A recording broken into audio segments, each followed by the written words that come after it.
দেখুন, ওনাকে কেউ কোনোদিন ধরে রাখতে পারেনি, আর পশ্চিমবাংলায় যতগুলো দল সব করা হয়ে গেছে, সে নতুন দল করার দরকার। কিন্তু আমার যেটা মনে হচ্ছে, উনি এতদিন যেসব ডায়লগ দিতেন, এটা খালি ওনার ইচ্ছার নয়, টিএমসিও চাইতো। যেদিকে পশ্চিমবাংলার পরিস্থিতি যাচ্ছে, এবারে 26-এ যদি কোনো মুসলিম উপমুখ্যমন্ত্রী হয়, অবাক হওয়ার কিছু নেই। এবং এই যে আইএসএফ বা আরেকটা দলের কথা উঠছে, 100টা মুসলিম সিট জেতার মতো পরিস্থিতি আছে।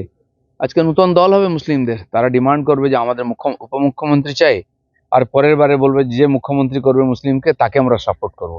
সেই পরিস্থিতির দিকে এগুলো যোজনাবদ্ধভাবে এগোচ্ছে, মমতা ব্যানার্জি সব জানেন।